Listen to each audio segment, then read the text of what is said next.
unless Yeah, that's you right. got that soft foot, unless you're walking funny, it's like, you're fine. Yeah. And the problem is I have a drop foot. Like I have to use my cane, and the neurologist still said, it's in your head. You're making it worse than it is. And I'm like, what? How? Do you really think I want to carry my daughter up the stairs where it takes like 10 minutes to get up the stairs? Like, do you really, do I not want to go for a walk with my daughter? Like, come on. Like, give me a break.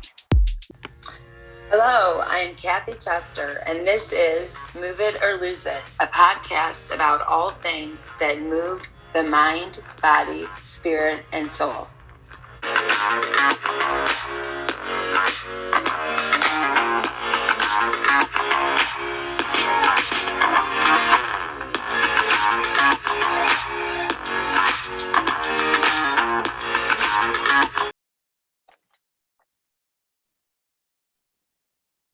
On Move It or Lose It, we are interviewing today Julian Uccello, right? Is I have it right?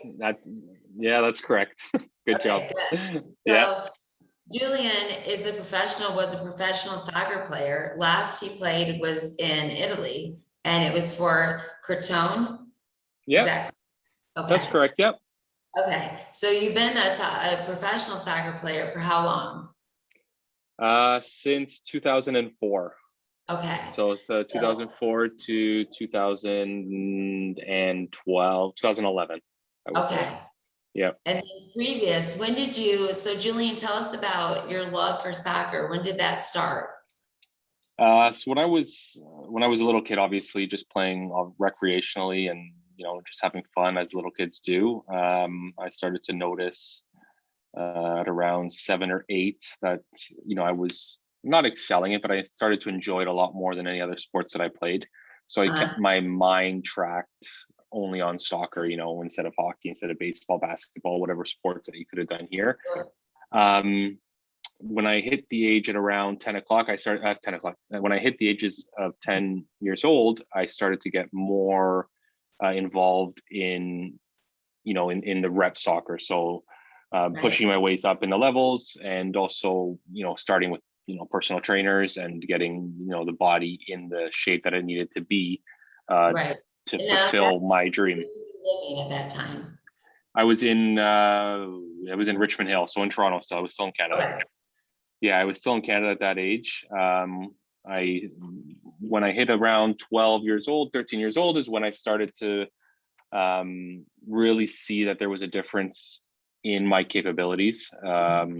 So playing, with players that were obviously 3 or 4 or 5 years older than me, because of the fact that there wasn't that much of a challenge with the players my age. So when I was 14, I was playing with players that were 19, 20. Wow. And then, moving to Europe, at 15, when I moved to Europe, it was definitely a different type of thing for me, because you're moving to a country that, you are Italian, but you don't speak the language, you don't talk it, you're not used to a whole different way of living. And especially moving by myself at 15 years old was tough. It was tough because you're leaving behind friends, family, girls, whatever it might be. And that's where it sort of started, was, when I was 14, turning 15, when I moved to Europe on my own. Moving to Europe on my own, getting signed with one of the richest clubs in the world, which was AC Milan. And that was obviously every kid's dream, but leaving behind also about 18 full scholarships that I had knocking at my door to the States. When you're 14 and you've just hit grade 9, I guess it is in Canada, you already have full scholarships for universities at that age. And it was a pathway that I had to choose. Did I want to, go to school, get a degree, and also play soccer? Yeah. But you're a kid, right? So, you play soccer, watching things on TV, and see these teams as like, oh, wow. Yeah. So I ended up picking that route. I ended up going that route. Too, right?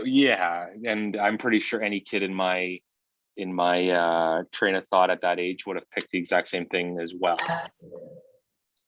But it wasn't easy. it was definitely the hardest thing in the world to do, because again, leaving family behind, leaving friends behind, leaving everyone behind, and you're moving to a place, an unknown area that is a different language. It's not like you're moving to the States where it's English and English. You're just, you got to learn a language.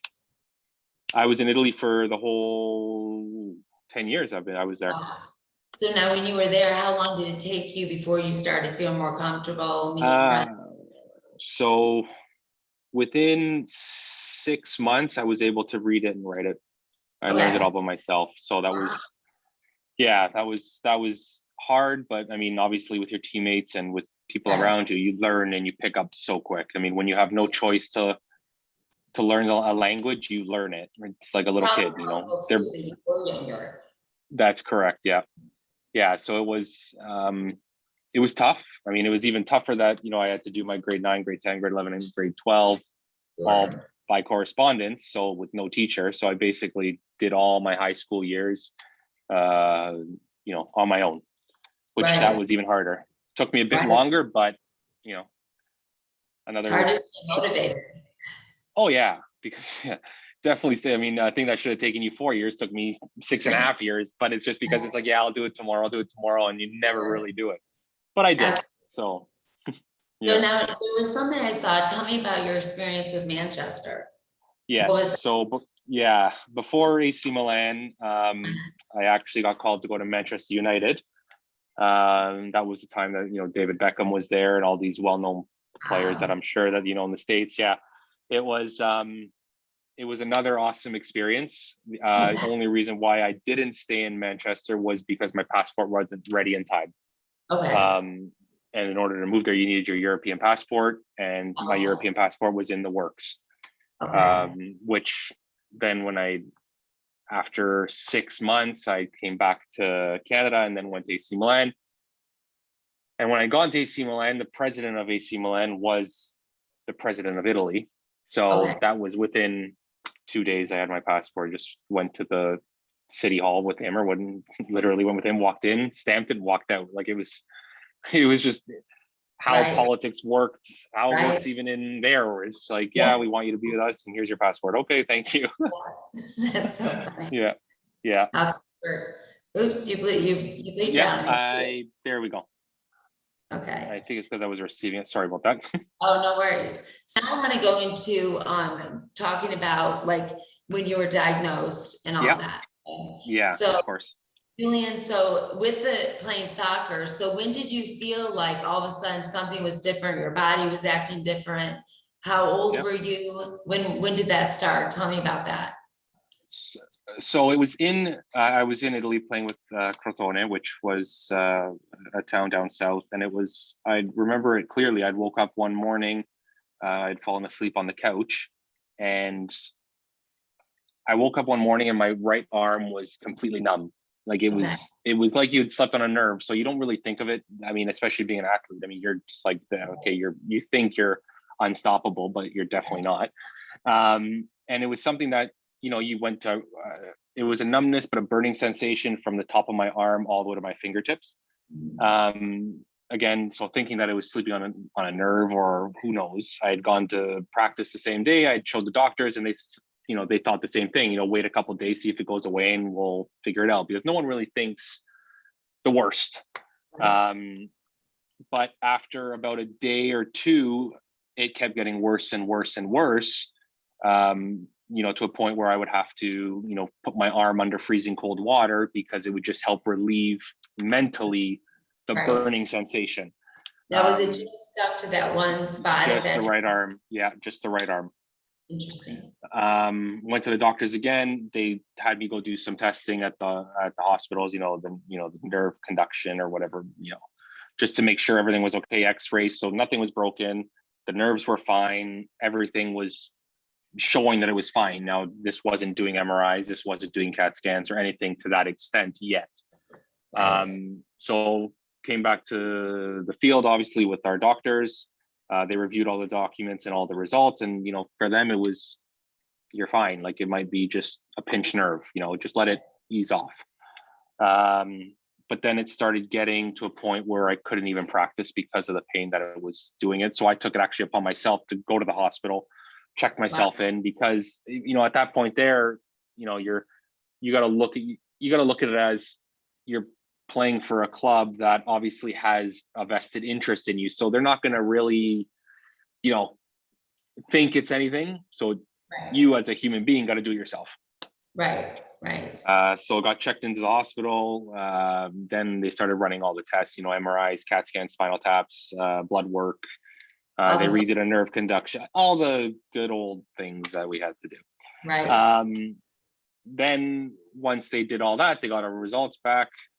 Within a day or two, we got all the results in.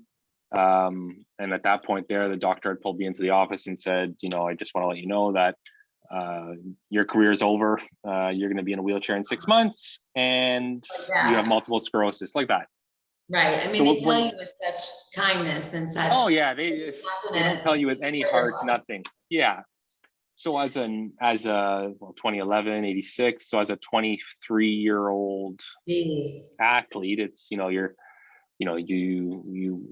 your dream was basically snapped at a blink of an eye. Absolutely. So when they say that it can happen, anything can happen, in a blink of an eye, it's so true. Absolutely. Because it was something from the day before being able to do whatever you wanted to the day after being completely shut off.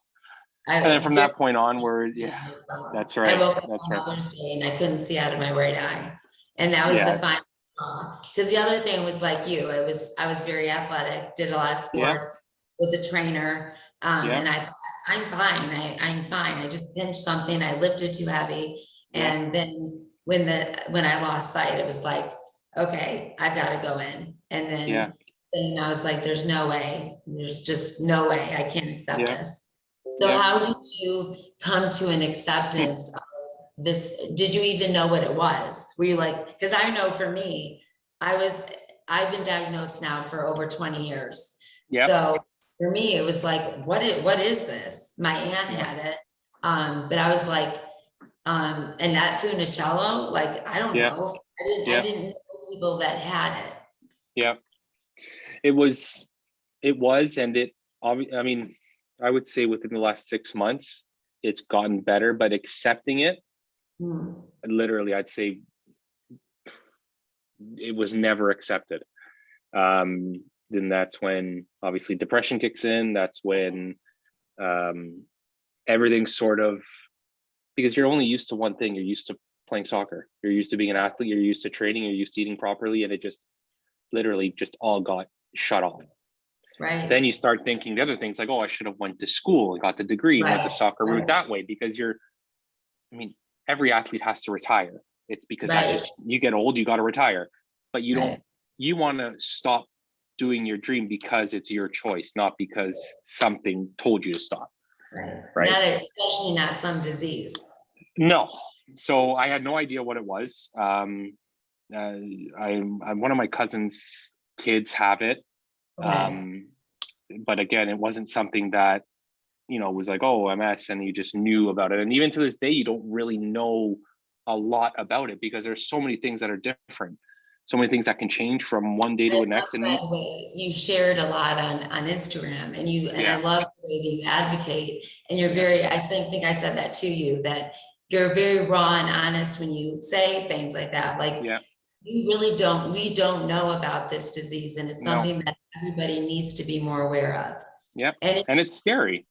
It is. I mean, I can say I run into people and I can ask the question and I still get the same looks and answers I did 25 years ago. I think, how can this disease be this big, this prevalent now in our young people, and people still don't know about it?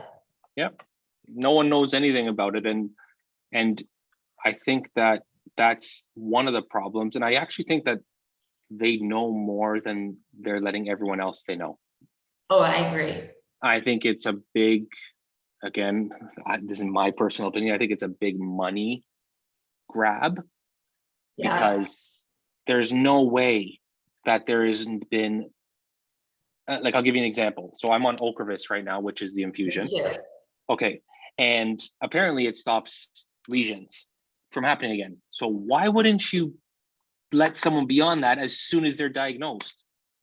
Why wait for them to get to the point that they're at right now? Why? Because Copaxone, all these other drugs, Tecfidera, they all cost thousands and thousands of dollars. And who's They making money? started, The FDA.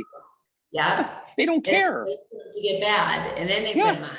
I Yeah. was not Safeway for years, and I did Yeah. great. And then I became JC positive Yeah.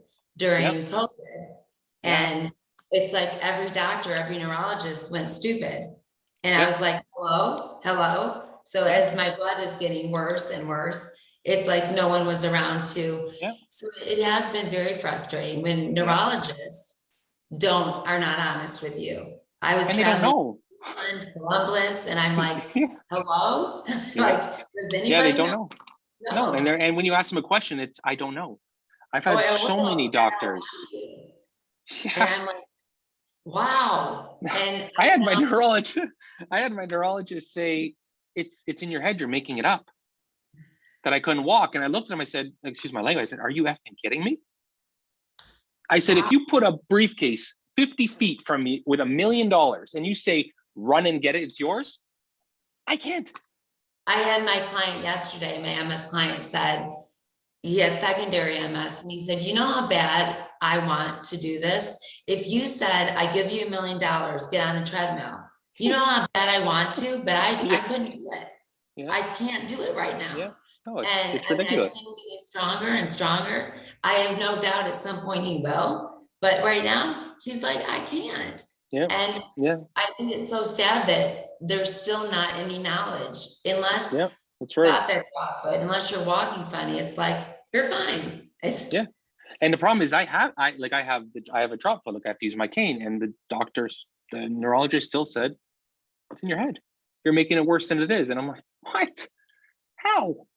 Do you really think I want to carry my daughter up the stairs where it takes like 10 minutes to get up the stairs? Like, do you really, do I not want to go for a walk with my daughter? Like, come on, like, give me a break. Now, how old is your daughter now? She's turning 2 at the end of the month. Now, and if anybody has not seen your daughter, they need to go on your Instagram, which I'll link to the bottom, and see how adorable she is. Absolutely. You know what? She is the best. She's the best thing that's happened and keeps my mind off a lot of things. But it's awesome to see. But if I'm like, she'll help, if I'm sitting down, she'll help me put my shoes on. She'll get my cane and bring me the cane. It's like, but how do you know? Like, how do you know? And she'll be like, oh, that. And she'll bring a cane to me. It's like, oh my God, I love you. So it's so precious. It is the most precious thing, because it'll even help them when they're growing up to understand.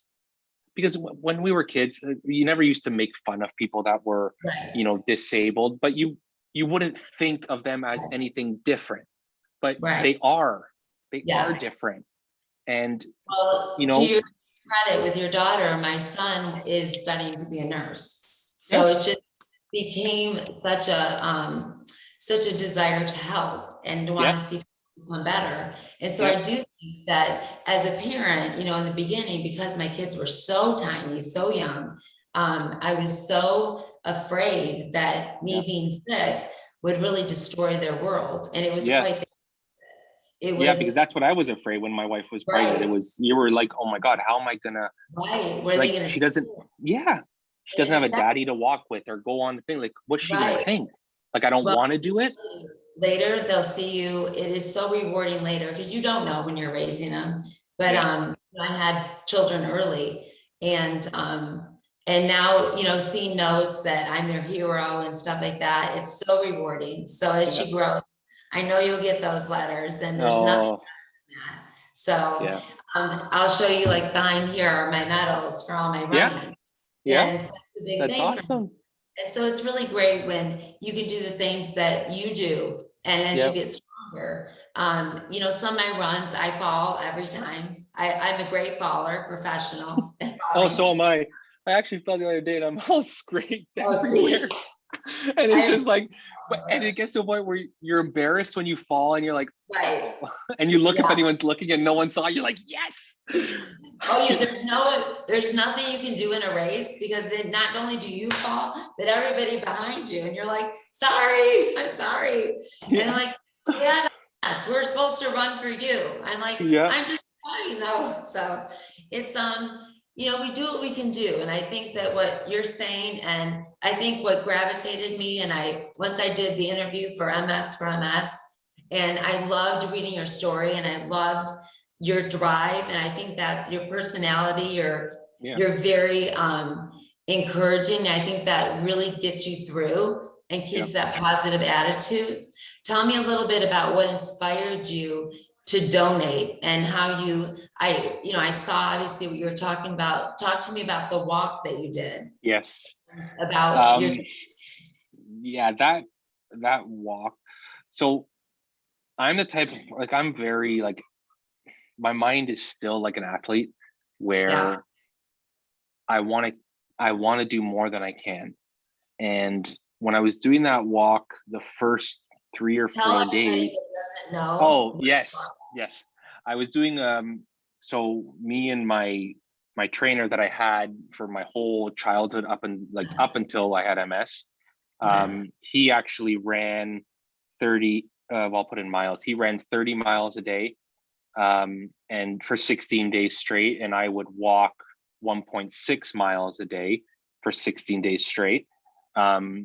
And this was all to raise money and awareness for MS, which is for the Johns Hopkins Hospital for the research of MS, which I think is much better than giving to, let's say, a society, because you don't know where the money goes. Like it goes more to people's payroll than it does to research. So I don't like that. But if it's going directly to a hospital, I'm totally fine with that. So anyways, the first couple of days was probably one of the hardest things I've ever had to do in my life, because since 2011, I've done nothing. I literally stopped.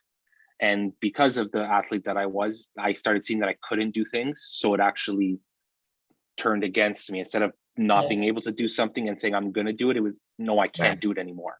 Right. So it was definitely difficult. The friends and family helped push me through it. Right. I had a lot of support from them, because they would obviously do the walks with me. I fell many times during the walk, which I guess it's normal, but it was an eye-opener to me that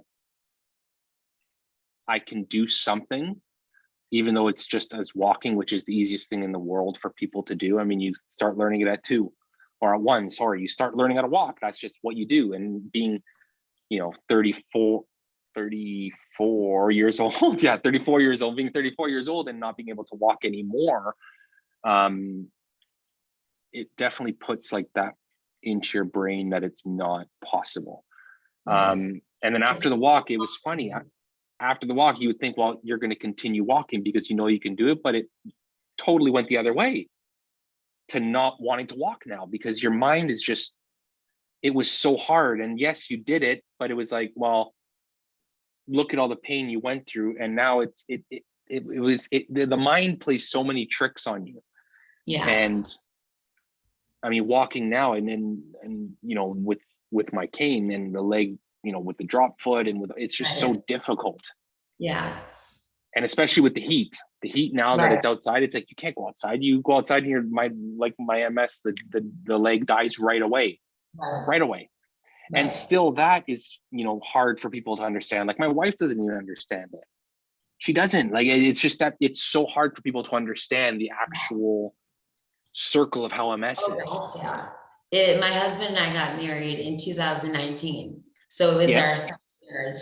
And he saw me so strong and so anti-Sabri. And, my doctor, my first neurologist, and I loved him so much. He passed away about 4 or 5 years ago. And it was really tough for me, because he was really good about encouraging me to continue exercising. And he was deeply involved with the prominence and all of my supplements with me.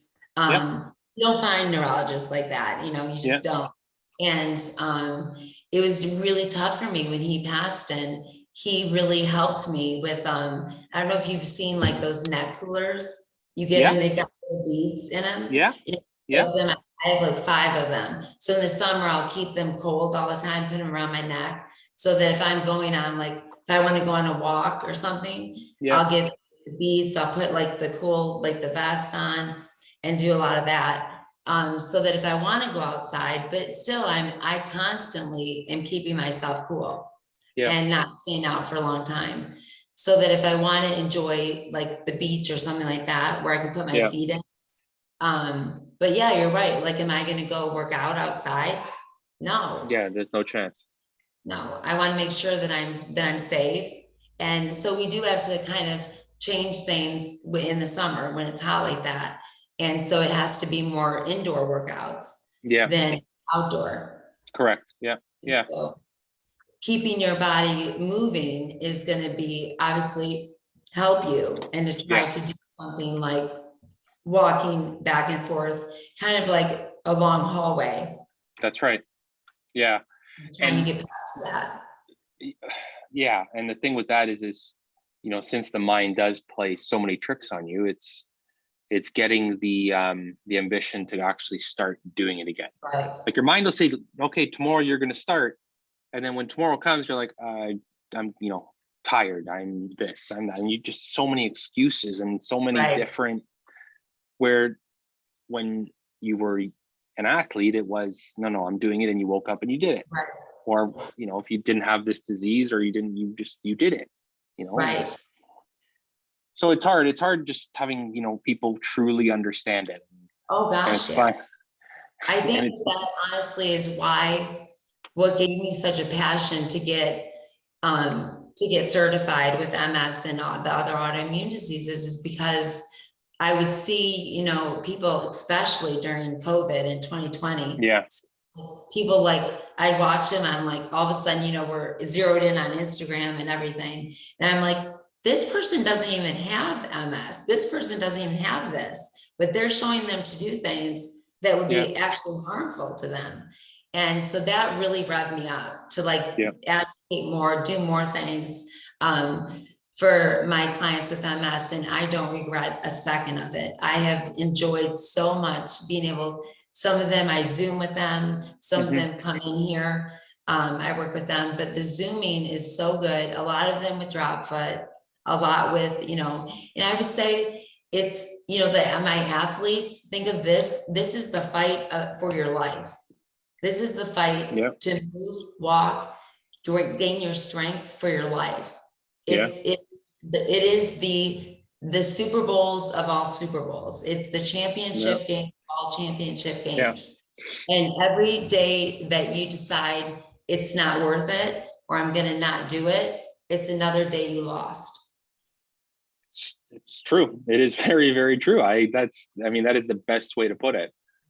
And so that's just how I really go with mine. And I really work with my clients in a, you know, today we may not feel like it. There's a lot of days I get up and I'm like, I don't want to. I just don't want to. And I just, am I going to look at my kids and say, I gave up? Or am I going to look at them and say, I gave it all I had? Yeah.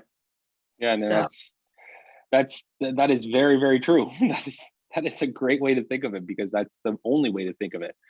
I mean, at the end of the day, it's your life, and no one's going to change it except for you. Like, that's the only person that's going to make you better. Yeah. You know, and if it's, So I do enjoy, you know, doing some inspiring talks. And one of the things that led me to do the podcast was shock people like you who are, well, you're making me dizzy with this camera thing. I know. I'm trying to like make it better for you. I don't know what you're doing. You're making me dizzy. Hang on. I know I'm dizzy. It's me moving. Hang on. I'm sorry. I'm trying to make it better for you. There you go. See? Look at that. Optic neuritis. I can only see out of one eye. I'm like, I have. Wait, what do you have? Optic neuritis? I have parsplenitis. So parsplenitis is an inflammation of the retina. So it's almost like that. But yeah. So my right eye, I can only see. I don't know how you guys do numbers, are 2400. So I'm technically legally blind in my right eye, but my left eye is perfect. So it like evens out. Oh, I thought that, but the last, you know, having it for so long, I came in, I'm like, I could see perfectly out of my left eye. Well, you can't see perfectly. It just feels like it. Yeah. I'm like, I'm good. So it is funny. I always feel like if you can't laugh at this, right? I agree. I laugh at all the time. I mean, even when I fall, I laugh because it's like, huh, what am I gonna do? I'm gonna fall tomorrow too. Like, it makes no difference. It's like we have to laugh at it. So now I really want to talk about, because I'm going to brag on you for a second. So not only did you do the hard walk, but you finished it, and then how much did you donate to MS for MS? I think it was like 20. I think it was 20,000. I think it was 20,000. 20,000 and change. Yeah. Yeah, that was pretty awesome. Yeah. That you did that. That was really awesome.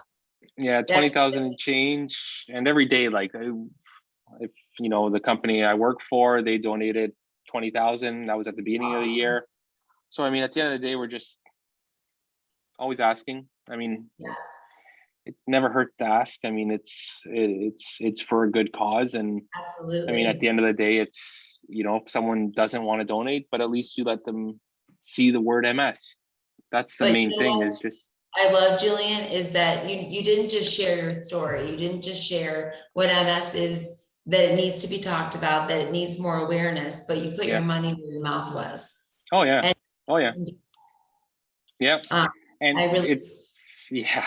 and every goal, like, I mean, if we didn't reach a goal, like if there was money left over, I would put it in. And it's funny that one would think like, but you have MS, so why are you putting it in? Like, you're the one, but that's just how I am. Or if I didn't complete it, which I did, it would have killed me. And there would have been no way I wouldn't have been able to do it, because once your mind knows or believes that you are going to do something, it will complete it.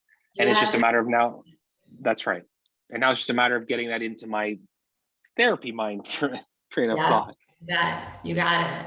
So what would you say, I want to know, for your favorite thing that happened over 2020, over COVID, the most blessing thing that you saw, the most beautiful thing that you saw?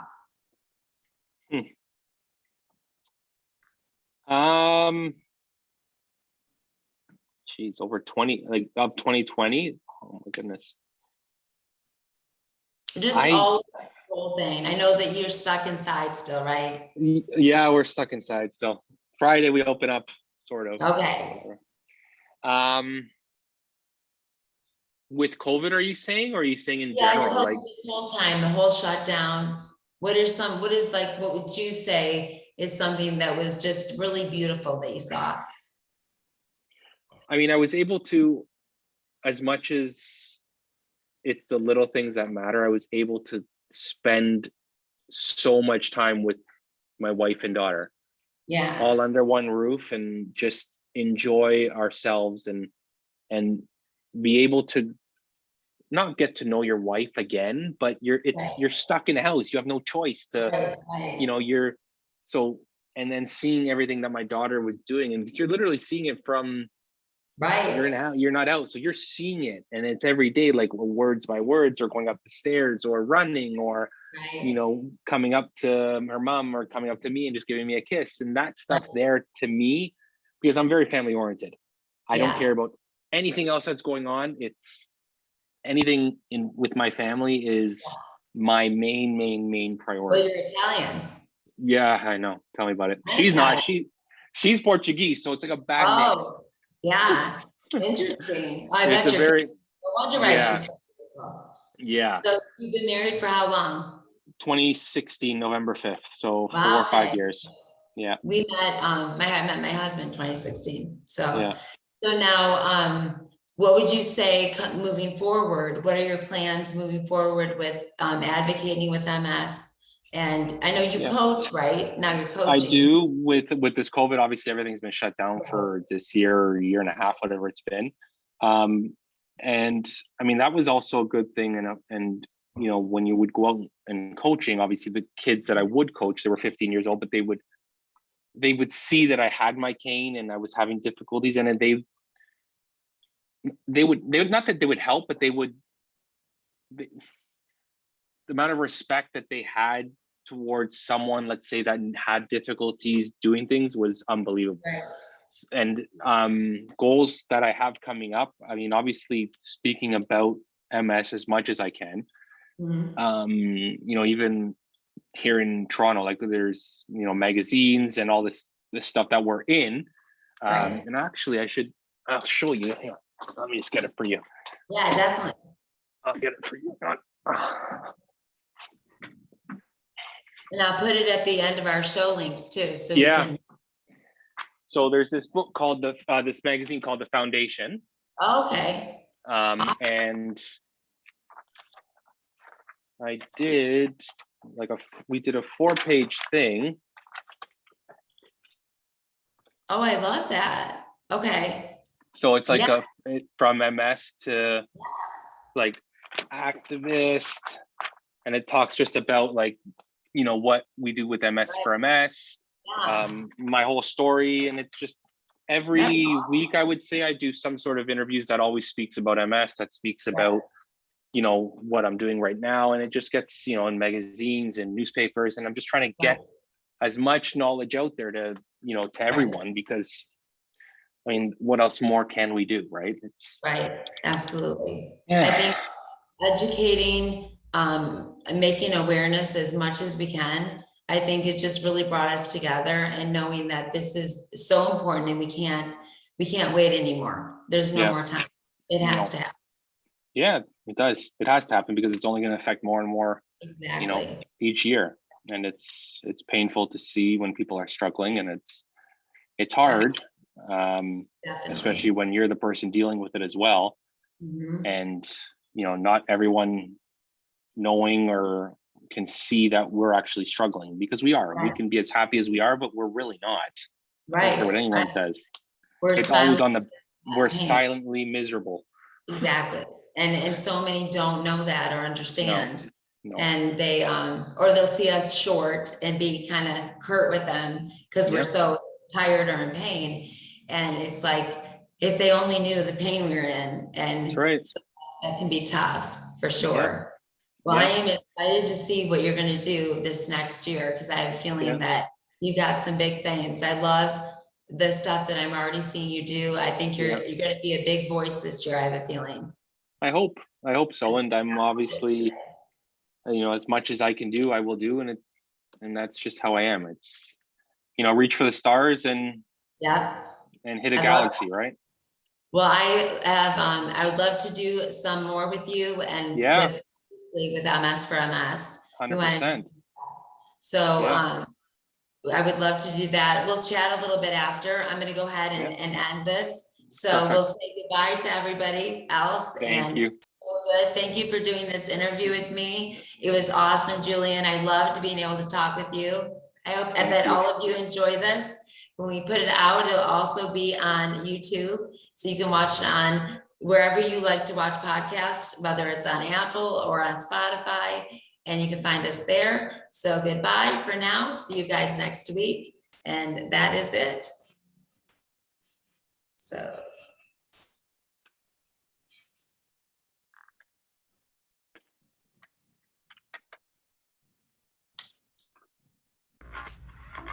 Well, thank you so much for joining us today on Move It or Lose It podcast, where you can again find us every Tuesday, and also wherever you like your podcast, whether it's Apple, Spotify, Stitcher. Join us on that, and we can't wait to see you again. We're going to have a lot of exciting guests and working together. And as always, you'll hear us say at the end of every podcast, we are stronger together. So let's do it. Let's become stronger together.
Well, thank you so much for joining us today on Move It or Lose It podcast, where you can again find us every Tuesday, and also wherever you like your podcasts, whether it's Apple, Spotify, Stitcher.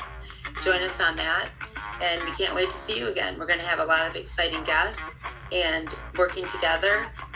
And as always, you'll hear us say at the end of every podcast, we are stronger together. So let's do it. Let's become stronger together.